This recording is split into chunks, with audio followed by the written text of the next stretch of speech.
Hello everyone, my name is Naz and I welcome to you in my channel Naz Parshala.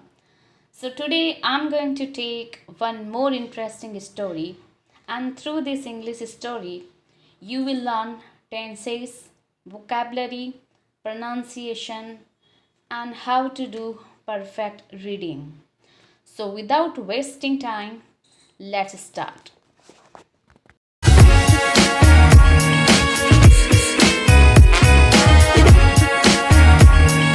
Episode 16, Joe and Amy.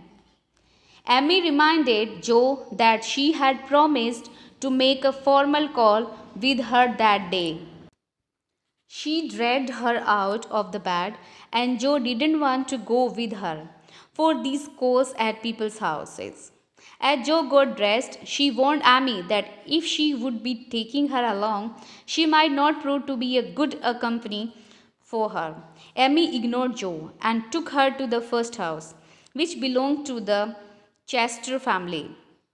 On their way to Chester's house, Amy directed Joe to behave in a sophisticated manner and not talk too much in front of them. Thus, following Amy's guidance, Joe didn't open her mouth to say anything during the meeting. Amy pushed her to talk a bit, but she won't do it. When they were leaving, they overheard Joe Marsh seems to be an arrogant girl. Amy instructed Joe to talk something during the next visit to appear social with them. Amy knew that if Joe would start talking, she could say something bookish that most of the people wouldn't agree with. When they reached there, this time Joe started narrating some stories, which put Amy in a very tight spot, and she had to request the family that they would have to take their leave due to shortage of time. Amy reprimanded Joe and told her to watch her manners the next time. In the next house, there were no aunties, but several children, to Joe's surprise, and she really enjoyed her time with them. The last house on their visit list was Aunt March. Joe didn't support the idea of going to her place at all, as she was orthodox and her views differed from Joe's. But Amy told her that she would be expecting them, so they would have to go unwillingly. Joe started for her house, and Amy requested Joe to maintain her calm. They reached her house to find Aunt Carol sitting with Aunt March. Amy went up to them and greeted them while they fretted over her. Joe kept standing at the side, watching the ladies who said something that offended Joe. Jo couldn't control herself any further and retorted, "People who take favors become slaves, and I don't like to be a slave. I would rather be on my own 2 feet."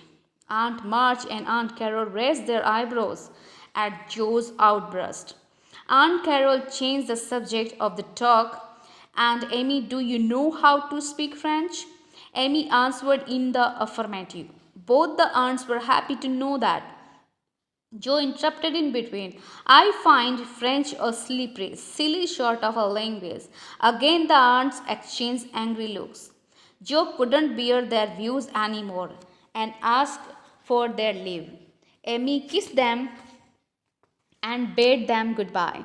A week later, Aunt Carol sent a letter to the Marches in which she told them about her trip that she was planning for the future.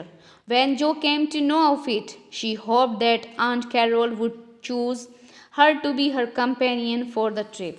But she was very disappointed to know that she had not chosen her, but had chosen Amy instead. Her mother informed that Aunt Carol had actually planned to take Joe along, but when she had visited Aunt Mar's house last week, Joe had told her that she didn't want to be a slave by taking favors. Joe was really upset and regretted her outspoken ways, but pretended that she didn't care till the time Amy left. Before she was leaving, Joe went to the attic and wept for a long time. Laurie promised Amy that he would be there for her. If anything went wrong, then it was time for Amy to leave, and everyone bade her farewell and wished her happiness for the trip ahead. For watching. If you like my videos, please hit the bell icon for more updating videos. Like, share, comment and subscribe my channel Nas Parshala. Thank you, take care and be safe at home.